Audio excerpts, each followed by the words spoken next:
Welcome back to the vlog, and I am so sorry that I have not been giving you the attention that you wholeheartedly deserve. I apologize, but I am back and I am better and I have a lot to tell you. But first things first, the floors are done and I'm feeling so much better. Living through a major renovation, like having your floors being redone, is a lot. My house was a mess. So I'm the type of person that if my house is a mess, my life is a mess. And unfortunately, that just is what it is. So let me show you what the floors are looking like.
Honestly, so happy that the floors are finally done. It took 2 months in total for the flooring to get done, but that was because Carl and his dad was only working on it pretty much on the weekend. Every now and then, if they had a day during the week that they could do it, they would, but a majority of it got done on the weekend. Now that it's done, as you saw, it looks beautiful. I am absolutely so happy to have my home back to normal. We ran into a little bit of a situation, and ironically we ran into that situation towards the end of the project. So it was literally the last weekend of the project. Yes, it was a Friday, and Carl and his dad are working on the floors. He's working with an electric hand saw, and all of a sudden I hear, I think I need to go to the hospital. My heart literally dropped. I'm standing at like the kitchen sink and I'm like, you think you need to go to the hospital? Like, what's going on? So I turned to look to see where he's at, because he's cutting by the door. And by the time I'm looking, I'm also grabbing paper towels, because I figured, you think you need to go to the hospital, you were using an electric handsaw, like you cut yourself. I couldn't see because his dad was already walking towards him, but I was already grabbing the paper towels and I was walking over, kind of like sprinting over myself. As I was sprinting over, I could see kind of around his dad, and I just saw a whole bunch of blood dripping all over the place. And I was like, what the heck is going on? Like, it was registering, but it wasn't registering.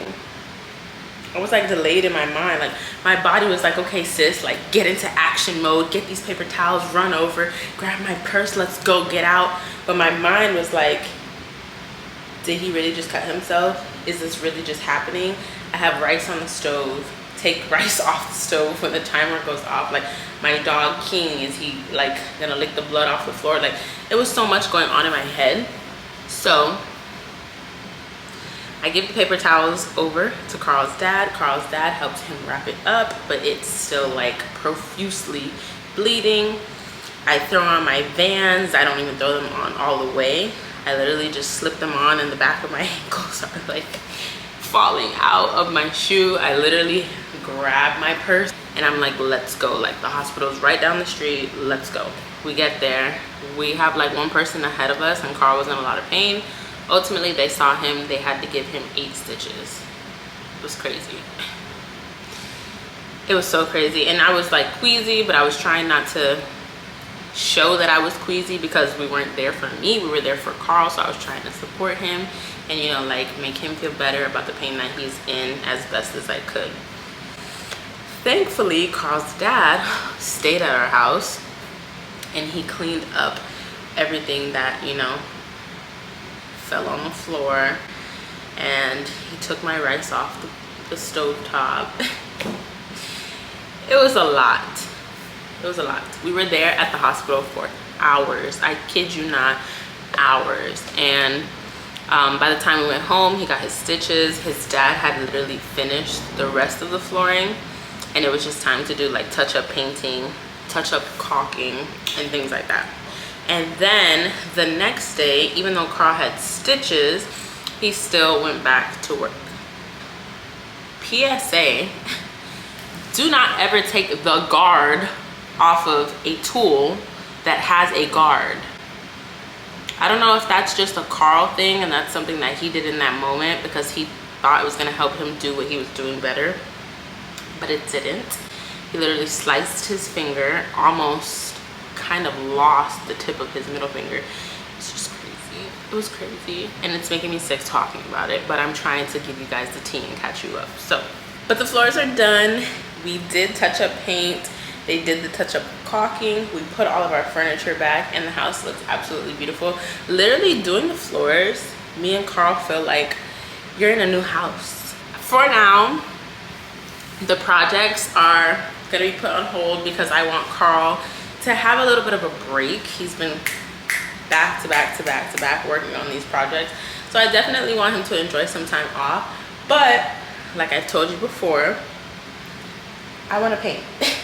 So that's going to be the next project, hands down.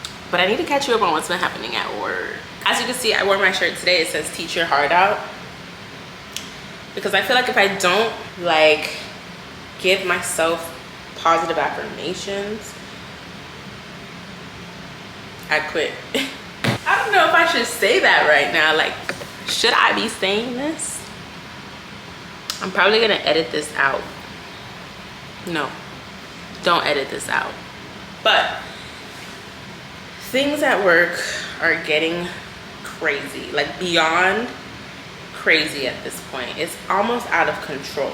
And if I'm being quite honest with you, which my whole YouTube is about being honest and transparent and about my life as a teacher, so I am being honest with you, I had a meltdown this week. They are just putting way too much stuff on top of teachers, and I was at a point where I was just overstimulated, I was frustrated, I was stressed, and I was also filled with anxiety. So I literally had a meltdown.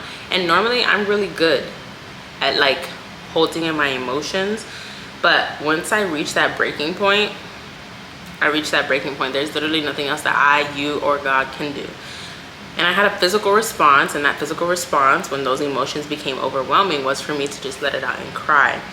And in the moment, I was super embarrassed because I'm in a room full of professionals, my team, a new teacher who was just hired to come on and be a part of our school, and the ESC facilitator and our reading coach, and it was just a lot. And I cried. We have, I don't know about other schools, and I can't talk to other schools, but they took away a 30 minutes from our school schedule where I work at here in South Florida. So our planning time used to be 30 minutes longer.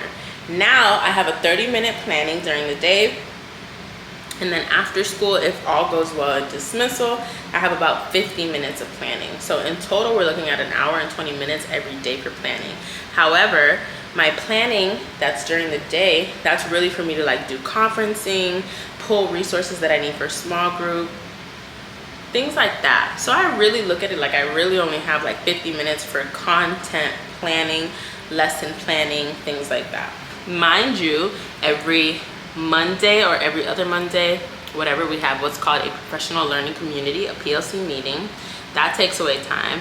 Every Wednesday we have a planning meeting with my 4th grade team. That takes away time from me planning my individual classroom necessity and things. So they're adding on all these things that us teachers need to do, and it's like, boo, let's be real.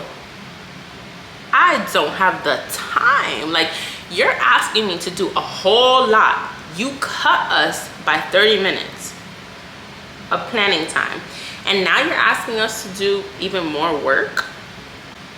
And my coworker made a beautiful statement. She said previously, teachers, and she was speaking from her experience, teachers had less boundaries.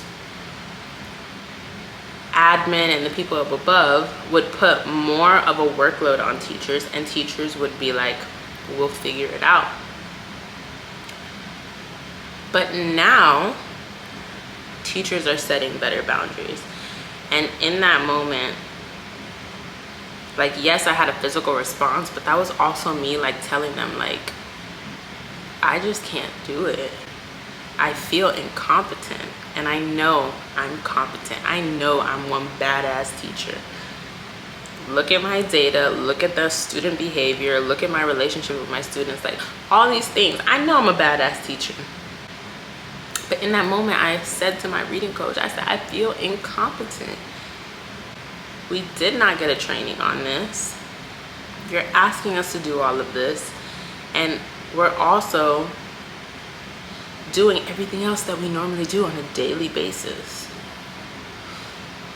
I feel incompetent.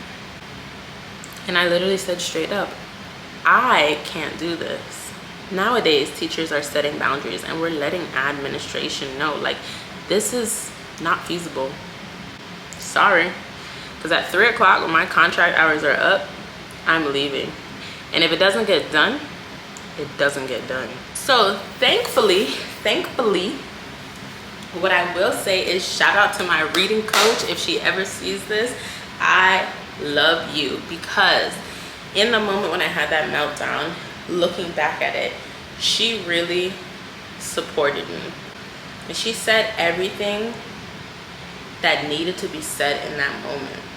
She gave me a minute to relax and compose myself.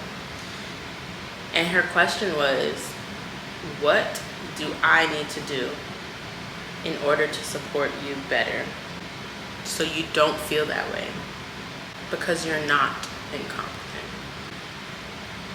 That one little gesture of offering support, reassuring me while I'm feeling down, that gesture literally lifted the immense amount of weight that I was feeling at the time. My team also, shout out to my team. They are beautiful. My teammates literally looked at me and said, don't worry, like, we got you. We'll figure it out, and then we will teach you as we go. It's a process. And for that, I'm like forever grateful, because like it's hard. Sometimes as teachers, you feel like you have to be on your A game all the time. And no matter, like, you can say like, oh man, I don't care, today I'm not at 100, I'm at 80 and I'm okay with it. You can say that, but deep down inside, like, you really want to give your all, give your best. And sometimes when you can't show up like you think you should, it hurts. But to know that you have such a supportive team behind you, such a supportive reading coach, taking the lead and saying these little small gestures and actually following through with it. I came back to work the next day feeling like, yeah, I had a meltdown. So what? Today I'm here, and today I'm gonna give it what I can. Thankfully, my reading coach literally overnight came up with an action plan for myself and my team moving forward. Literally every single question, every single doubt, everything that I was like anxious and stressed about, solved. And to me, that speaks volumes, because even my reading coach herself, she did not have all the answers, but she went, she communicated on our behalf, and she got answers. And for that, much respect, because as educators, every school is different. Not every teacher, reading coach, specialist, facilitator is gonna rock with you like that and do what needs to be done, because they're so far removed from the classroom. That's just how it plays out sometimes. And I'm saying all this on camera because I really want y'all to know this is what teachers go through every year, pretty much at this point. Every year that there's new curriculum, every year that there's a new resource being added, every year that a schedule change is happening, every year that a new law is implemented, every year that the state comes up with a new book ban or a new procedure on book ban. It's a lot. This is my personal opinion, just putting it out there. It's a lot, and teachers bear a significant amount of the weight and the stress that all of these changes cause. And yet somehow, some way, we are always, we're pretty much most of the time at the bottom of the totem pole in respect, in pay, and all of it. So thank you for coming to my TED Talk. Love y'all. We're doing what we can out here in these streets, and that's it. I'll see you on the flip side.